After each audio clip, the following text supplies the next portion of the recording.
Welcome to English Listening Room.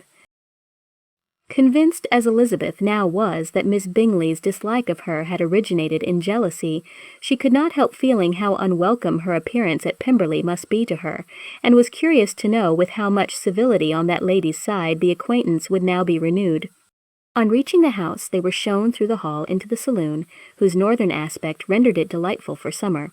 Its windows, opening to the ground, admitted a most refreshing view of the high woody hills behind the house, and of the beautiful oaks and Spanish chestnuts which were scattered over the intermediate lawn. In this house they were received by Miss Darcy, who was sitting there with Mrs. Hurst and Miss Bingley, and the lady with whom she lived in London. Georgiana's reception of them was very civil, but attended with all the embarrassment which, though proceeding from shyness and the fear of doing wrong, would easily give to those who felt themselves inferior the belief of her being proud and reserved. Mrs. Gardiner and her niece, however, did her justice and pitied her.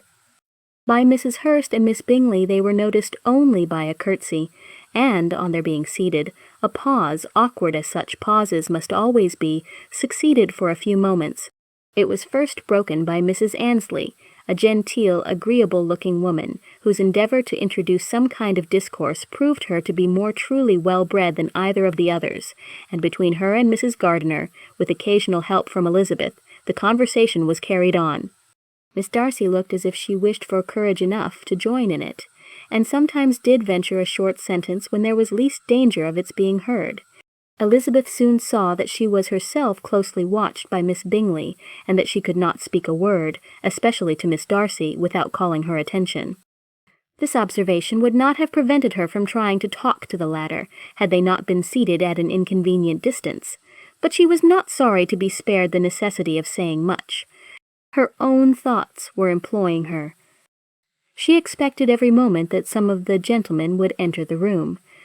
She feared that the master of the house might be amongst them, and whether she wished or feared it most, she could scarcely determine. After sitting in this manner a quarter of an hour without hearing Miss Bingley's voice, Elizabeth was roused by receiving from her a cold inquiry after the health of her family. She answered with equal indifference and brevity, and the others said no more. The next variation which their visit afforded was produced by the entrance of servants with cold meat, cake, and a variety of all the finest fruits in season. But this did not take place till after many a significant look and smile from Mrs. Annesley to Miss Darcy had been given, to remind her of her post. There was now employment for the whole party, for though they could not all talk, they could all eat, and the beautiful pyramids of grapes, nectarines, and peaches soon collected them round the table. While thus engaged, Elizabeth had a fair opportunity of deciding whether she most feared or wished for the appearance of Mr. Darcy, by the feelings which prevailed on his entering the room, and then, though but a moment before she had believed her wishes to predominate, she began to regret that he came.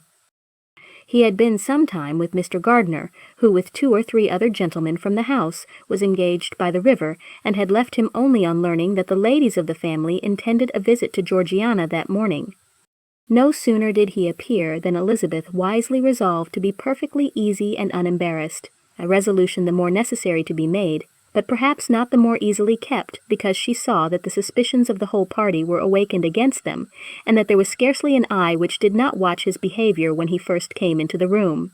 In no countenance was attentive curiosity so strongly marked as in Miss Bingley's, in spite of the smiles which overspread her face whenever she spoke to one of its objects. For jealousy had not yet made her desperate, and her attentions to Mr. Darcy were by no means over. Miss Darcy, on her brother's entrance, exerted herself much more to talk, and Elizabeth saw that he was anxious for his sister and herself to get acquainted, and forwarded as much as possible every attempt at conversation on either side. Miss Bingley saw all this likewise, and in the imprudence of anger took the first opportunity of saying, with sneering civility, "Pray, Miss Eliza, are not the shire militia removed from Meryton? They must be a great loss to your family."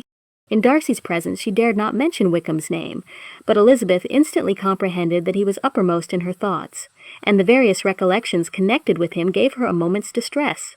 But exerting herself vigorously to repel the ill-natured attack, she presently answered the question in a tolerably detached tone. While she spoke, an involuntary glance showed her Darcy, with a heightened complexion earnestly looking at her, and his sister overcome with confusion, and unable to lift up her eyes.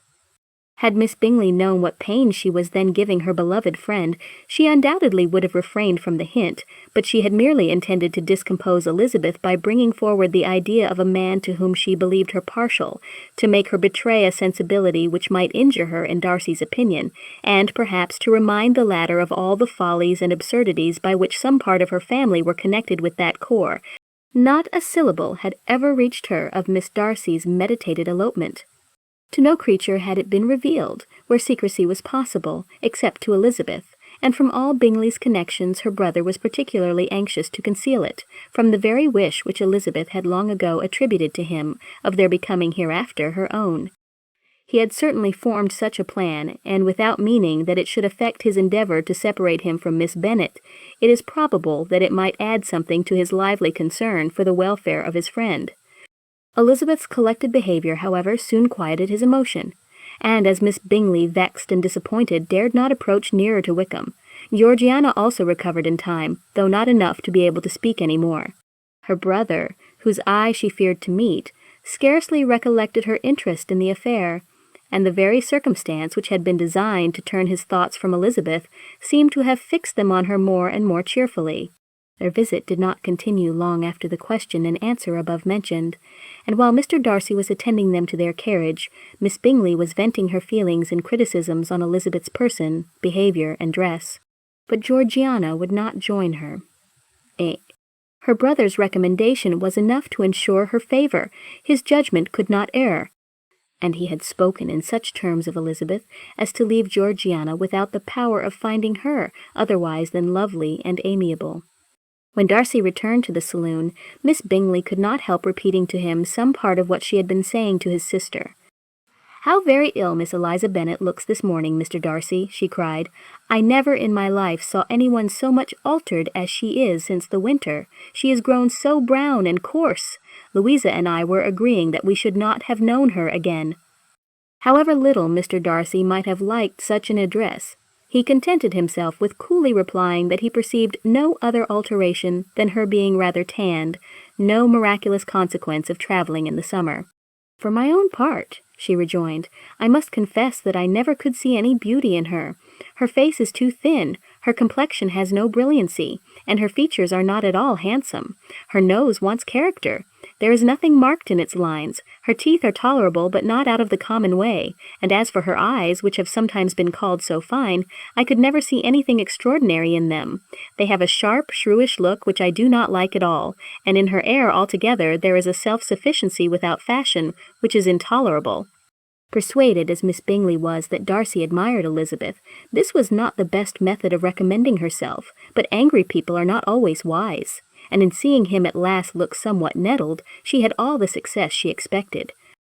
He was resolutely silent, however, and from a determination of making him speak, she continued, "I remember when we first knew her in Hertfordshire, how amazed we all were to find that she was a reputed beauty, and I particularly recollect your saying one night after they had been dining at Netherfield, 'She a beauty, I should as soon call her mother a wit,' but afterwards she seemed to improve on you, and I believe you thought her rather pretty at one time."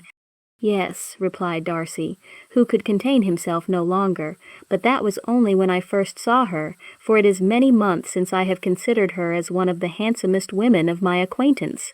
He then went away, and Miss Bingley was left to all the satisfaction of having forced him to say what gave no one any pain but herself.